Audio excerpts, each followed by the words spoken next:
Hello, and thank you for joining us for the KREM 2 News Week in Review. I'm Cody Proctor. Each weekend, we walk you through the headlines from the past week in the Inland Northwest. Let's get started with one of the biggest news stories of the past few days.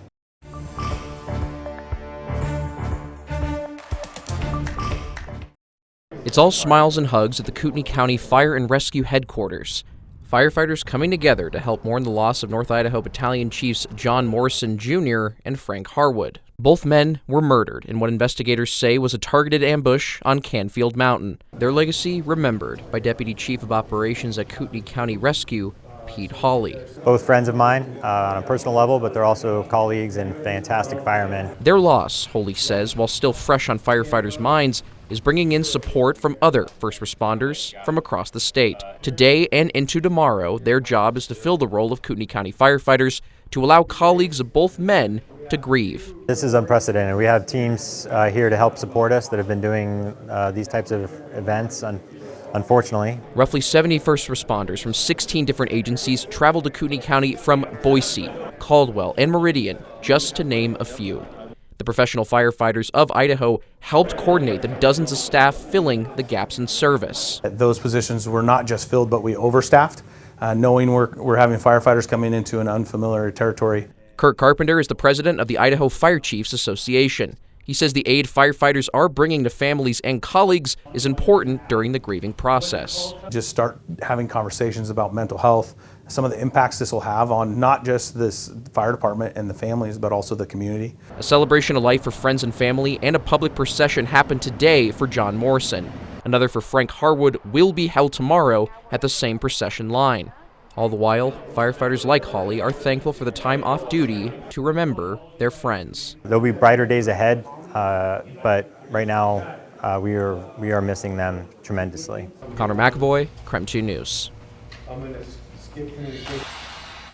Many people took to the streets on Coeur d'Alene Lake Drive to say their final goodbyes to fallen Coeur d'Alene Fire Department Battalion Chief John Morrison Jr.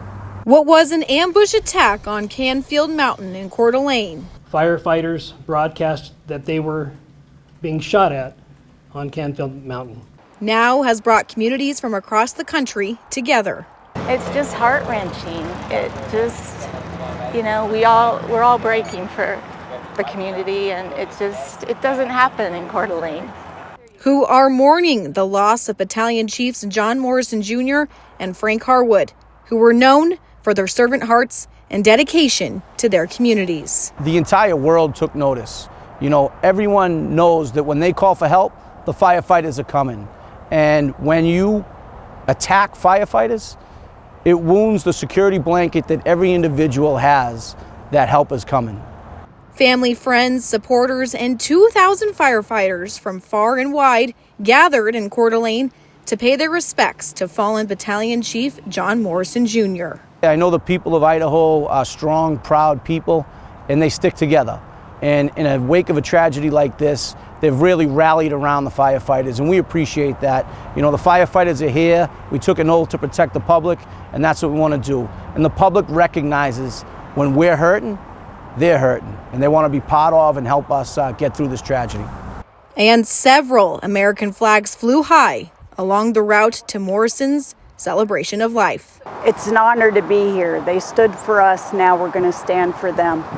Signifying the sacrifice first responders make every day. He was a dedicated battalion chief for over 20 years. He served the city with pride. Many are remembering Morrison, cherishing their final moments with him, like Gabe Eckert, who worked alongside him. One thing he challenged us all to do is, he said, be the firefighter that your mom, your son, your daughter, your friends think you are. And that's something we're going to carry with us the rest of our lives.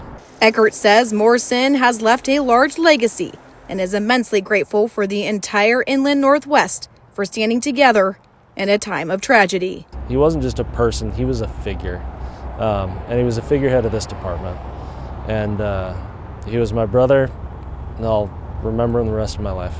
Colleagues of Morrison remember and describe him as proud, charismatic, and a family man. And as people honor fallen Battalion Chief John Morrison Jr., it is clear that there's still a lot of healing to do in North Idaho. I'm reporting in Coeur d'Alene, Regan Gallo, KREM 2 News. As we go to break, here's a check of your weekend forecast.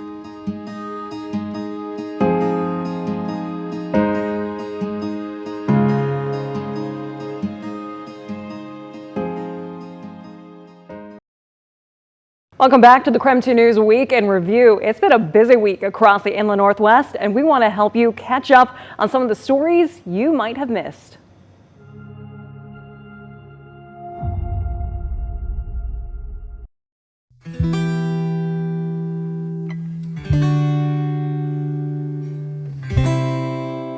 It's Ethan and Hunter and Jim.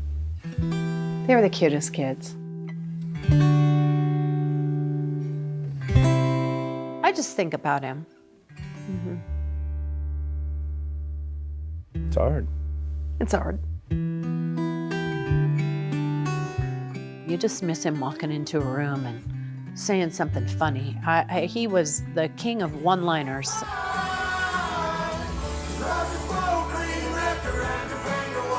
He was so funny. He could just elevate a room. You know, you just miss his presence.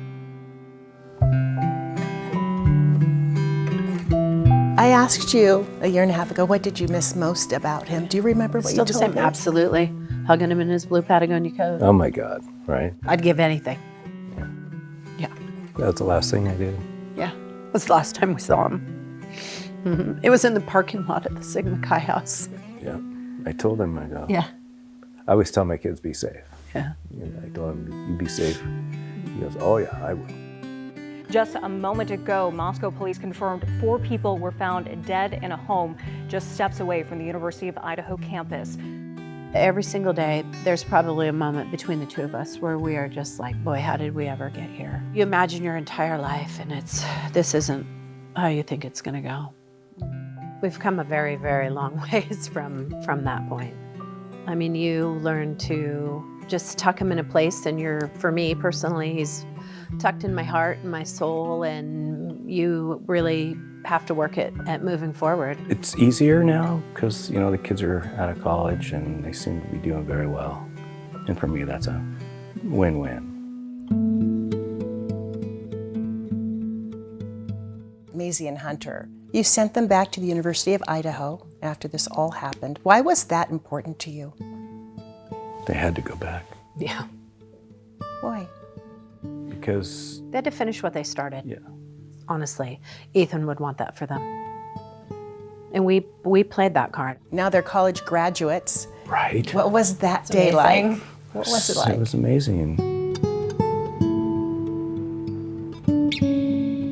It's so cool. You know, it's just a very special day.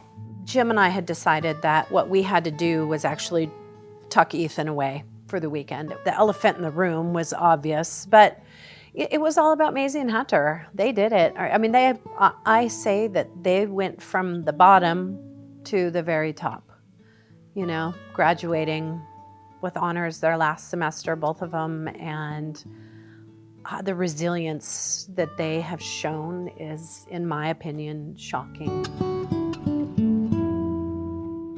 Let's talk about Maisie and Hunter. It's been an adjustment for them too. You shared a story with me about just even getting their driver's license. Oh yeah, that story is so bittersweet. The DMV lady pulled up their birth dates, and of course there's a third, you know, kid with the same last name on that birth date, and the woman said to them, "Where's Ethan?"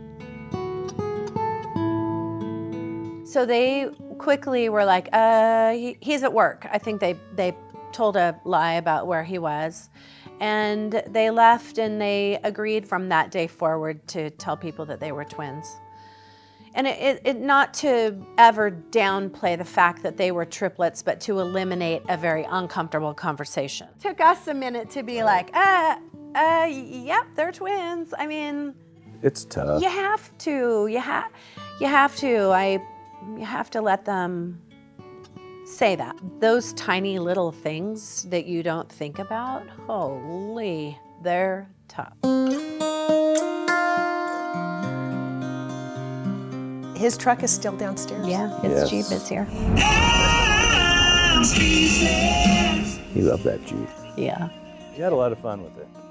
Take really good care of it. I mean, he loved it. I talk to him every day. When I'm cleaning this Jeep, I constantly have a conversation with him. I say, hey, I'm cleaning your Jeep again, and you know, I know he can see it. Yeah. I don't know, there's just a lot of him in there. I even, it smells like his shirts and stuff, you know, I don't know, it's just tough. You know how much he loved this and all the good times he had in it. Priceless.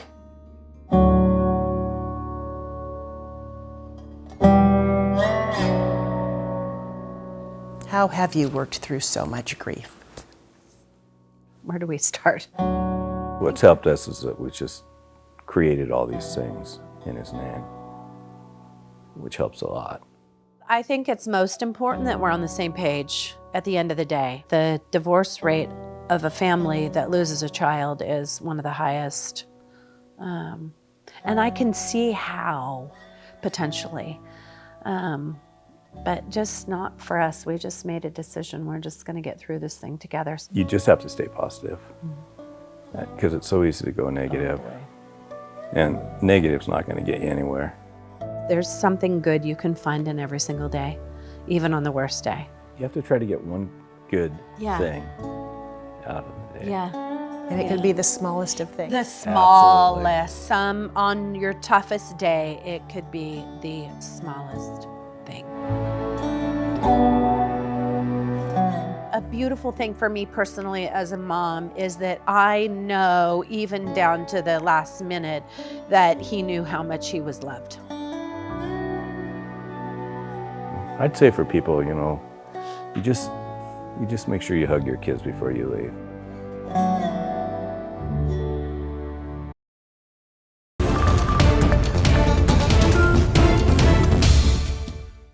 Hello, I'm Cody Proctor. Thank you for joining us here on KREM 2 News. You're watching the Week in Review, where we bring you some of the biggest news stories of the past week. Well, it must be deja vu for Chad Horn as he sits in that same chair because last year he was convicted of this same crime. Now, earlier this week, the Spokane Police Department named Horn as a person of interest in this case. That started right here behind me at my fresh basket. Police later arrested Horn in Liberty Lake on Wednesday night. After a string of fires early Tuesday morning from Kendall Yards to 3rd Avenue in downtown Spokane, the Spokane Police Department now believes it has a suspect in custody. Thank you, Your Honor. This is Mr. Horn, number 6 on the docket. Chad Horn, a person known to police after he committed this same type of crime last June. 2 counts of arson, second reduced to reckless burning. But wasn't convicted until December of 2024, 6 months later. Now, why did it take so long? Well, court records show after a number of hearings throughout the summer of 2024, it was decided in August that Horn needed in-person treatment for substance-induced psychotic disorder, borderline personality disorder, and substance use disorders for 90 days. After treatment, Horn was found to be competent to stand trial in January of this year. However, Horn later pled guilty to the reckless burning charges in December. In either event, this represents a very clear history of very similar conduct that has once again greatly impacted the community. The main difference between reckless burning charges and arson charges comes down to intention and whether the act was done maliciously. This time, Horn faces 6 separate counts of arson in the 2nd degree, which could result in years behind bars. The affidavit outlines at least 6 separate fires, or at least 6 that were admitted to by Mr. Horn in the affidavit. These fires greatly impacted public safety, especially being at the heart of downtown Spokane. The judge found probable cause in this case to set Horn's bond at $500,000. After the ruling, Mr. Horn would like to speak with you. He has been advised against. Horn took the time to tell the judge about his personal matters, like his alleged living situation and health conditions. I am a doctor. I've been eating garbage out of a garbage can, living in a garbage can, and I have cancer. Horn is expected to be back in court on July 22nd. In Spokane, Christian Garza, KREM 2 News. Spokane's council is looking to appoint an interim member. They would serve until the November election is certified. 4 candidates are looking to serve Spokane's 2nd district, if only for the next 4 months. Chris Neely is a local author and also serves on several city and county commissions, including the Spokane Conservation District. He says he'd served this short time by listening and collaborating. You've got to keep things moving during this period. It's kind of like jumping into a plane that's already in the air. And so, got to support the existing initiatives, ask questions when in doubt. Ryan Ulrich is executive director of Priority Spokane, and he's also served as an interim council member before, stepping into Lori Kinnear's vacant seat when she became council president in 2023. If there's anything I could do to support, advocate for, coordinate affordable housing, then I'm there.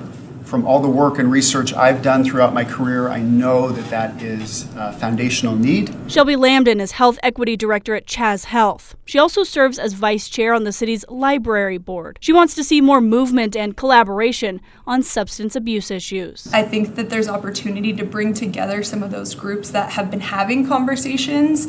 And from where I sit, I don't see that there's a lot of action necessarily being taken. Christina Sabastinas heads the Kathy McMorris Rogers Leadership Institute after serving as the former Congresswoman's district director. She sees the interim position as a bridge to help counsel and listen to diverse community voices. If there was a specific priority, I think that I would love to see us continue to focus on the critical issue of substance-exposed births in our community. Public will get a chance to weigh in on the candidates at Monday's City Council meeting, and the official appointment will be made July 28th. Shannon Mowdy, KREM 2 News. Welcome back. Before we wrap up this edition of the KREM 2 News Week in Review, we want to remind you, you can get the latest newscasts and weather forecasts anytime on KREM 2 Plus. It's free to watch and download for Roku, Amazon Fire, and Apple TV. Now, here's one more story before we go.